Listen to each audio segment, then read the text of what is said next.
Hi friends, இன்றைக்கி எந்த topic பார்க்க போகிறோன்னா தொகைநிலை தொடர்கள். இது எந்த புக்குன்னு பார்த்தோம்னா 10th ஸ்டாண்டர்ட் தமிழ் புக். வாங்க லெசனுக்குள்ளே போவோம். முதல்ல சொற்றொடர் என்றால் என்னன்னு பார்ப்போம். சொற்கள் பல தொடர்ந்து நின்று பொருள் தருவது சொற்றொடர் அல்லது தொடர் எனப்படும். எடுத்துக்காட்டு பார்த்திங்கன்னா, நீர் பருகினான், வெண்சங்கு ஊதினான். இப்போ நம்ம பார்க்க போது தொகைநிலை தொடர்கள்.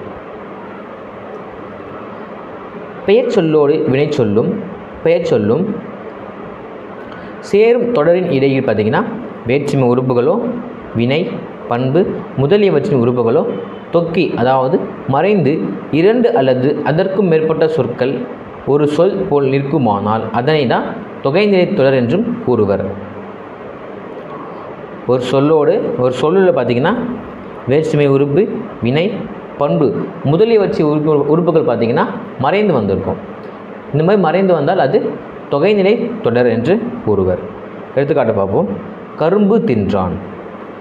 மேற்கண்ட தொடர் கரும்பை தின்றான் என்னும் பொருளை உணர்த்துகின்றது. இங்கே ஐ என்னும் உறுப்பு பார்த்திங்கன்னா மறைந்து வந்திருக்கும். இத்தொடரில் உள்ள இரண்டு சொற்களுக்கு நடுவில் ஐ என்னும் உறுப்பு மறைந்து நின்று அப்பொருளை தருகிறது. எனவே இது தொகைநிலை தொடர் எனப்படும். இது தொகைநிலை தொடர் பார்த்திங்கன்னா மறைந்து வரும். தொகாநிலை தொடர் பார்த்திங்கன்னா வெளிப்படையாகவே வரும். இந்த தொகைநிலை தொடர்கள் மொத்தம் பார்த்திங்கன்னா 6 வகை இருக்குது.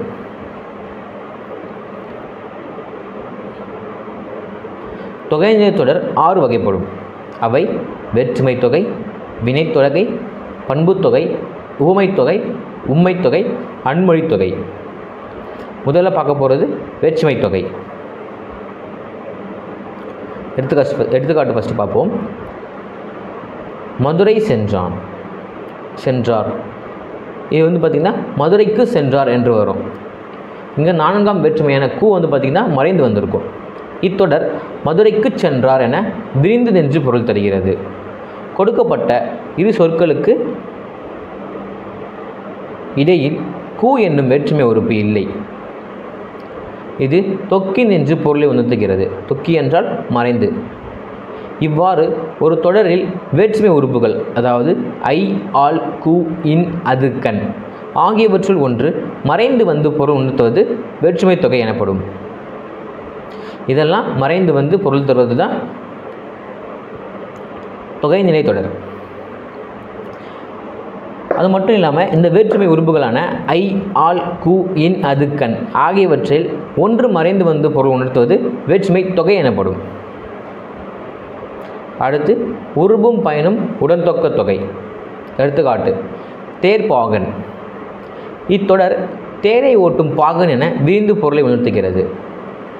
கொடுக்கப்பட்டுள்ள தேர் பாகன் என்னும் சொற்களுக்கு இடையில் ஐ என்னும் வேற்றுமை உறுப்பும் ஒட்டும் ஓட்டும் என்னும் பொருளை விளக்கும் பயனும் மறைந்து வந்துள்ளது. இதில் பார்த்திங்கன்னா ஐ என்ற உறுப்பும் ஓட்டும் என்னும் பொருளை விளக்கும் பயனும் மறைந்து வந்துள்ளதால் இது ஒரு இவ்வாறு ஒரு தொடரில் வேற்றுமை உருபும் அதன் பொருளை விளக்கும் பயனும் சேர்ந்து மறைந்து வருவது உருபும் பயனும் உடன்தொக்க தொகை எனப்படும். இதுவும் வேற்றுமை தொகையே ஆகும். இதுவும் பார்த்திங்கன்னா வேற்றுமை தொகையோட வகைதான். தமிழ் தொண்டு. இது பார்த்திங்கன்னா தமிழுக்கு செய்யும் தொண்டு. இதில் 4ஆம் வேற்றுமை உருபும் பயனும் உடன்தொக்க தொகை. அடுத்தது வினைத்தொகை. காலம் காட்டும் இடைநிலையும் பெயரச்ச விகுதியும் மறைந்து நின்று வினைப்பகுதியை தொடர்ந்து ஒரு பெயர் வந்து ஒரு சொல்லை போல் நடப்பது வினைத்தொகை எனப்படும். திருப்பி பார்ப்போம். காலம் காட்டும் இடைநிலையும் பெயரச்ச விகுதியும் மறைந்து நிற்க வினைப்பகுதியை தொடர்ந்து ஒரு பெயர் வந்து ஒரு சொல்லை போல் நடப்பது தான் வினைத்தொகை எனப்படும். காலம் கறந்த பெயரச்சமே. இது பார்த்திங்கன்னா ஒரு வினைத்தொகை. எடுத்துக்காட்டு பார்ப்போம். வீசு தென்றல், கொல் களிறு.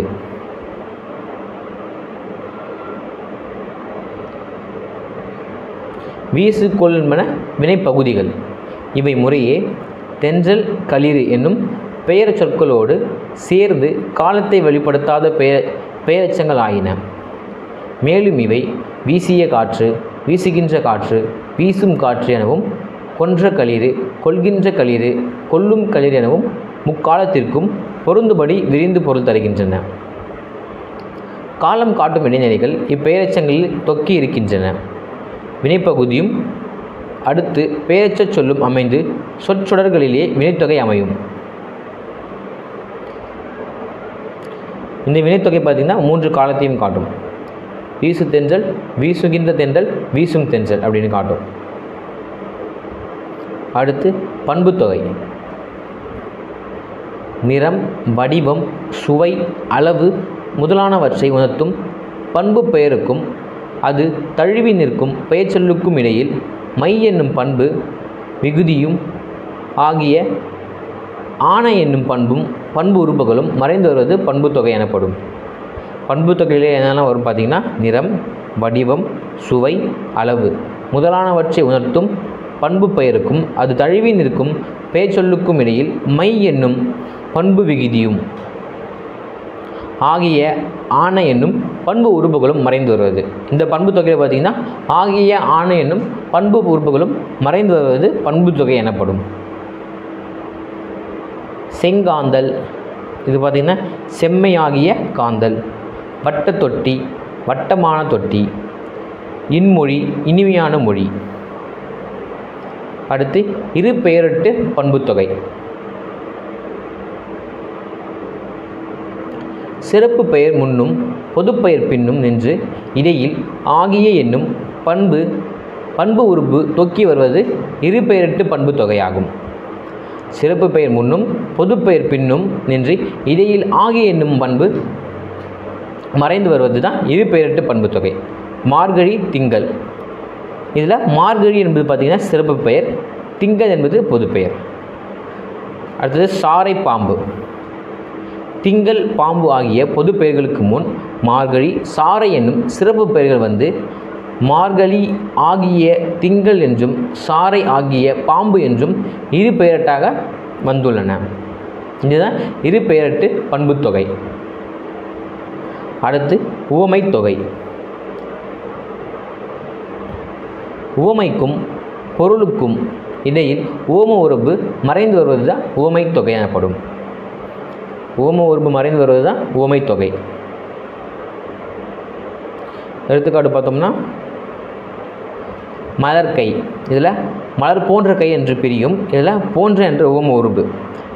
இதில் மலர் என்பது உவமை, கை என்பது உவமையும், போன்ற என்பது தான் உவம உறுப்பு.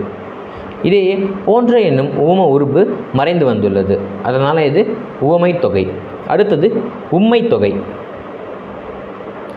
இரு சொற்களுக்கும் இடையில் இறுதியிலும் என்னும் இடைச்சொல் மறைந்து வருவது தான் உம்மை தொகையாகும். என்னும் இடைச்சொல் வந்து மறைந்து வருவது தான் உம்மை தொகை. உம்மை தொகை எண்ணல், எடுத்தல், முகத்தல், நீட்டல் என்னும் 4 அளவு பெயர்களை தொடர்ந்தும் வருமா. உம்மை தொகை பார்த்திங்கன்னா எண்ணல், எடுத்தல், முகத்தல், நீட்டல் என்னும் 4 அளவு பெயர்களையும் தொடர்ந்து வரும். எடுத்துக்காட்டு பார்ப்போம். அண்ணன், தம்பி. இது பார்த்திங்கன்னா அண்ணனும் தம்பியும் வரும். இங்கே என்னும் இடைச்சொல் மறைந்து வந்திருக்கு. இதனால் இது உம்மை தொகை. அடுத்தது தாய், சேய். தாயும் சேயும் என்று வரணும். இங்கே தாய், சேய் இருக்கிறதால இது உம்மை தொகை. அண்ணனும் தம்பியும் தாயும் சேயும் என விரிந்து பொருளை உணர்த்துகின்றன. அடுத்தது அன்மொழி தொகை.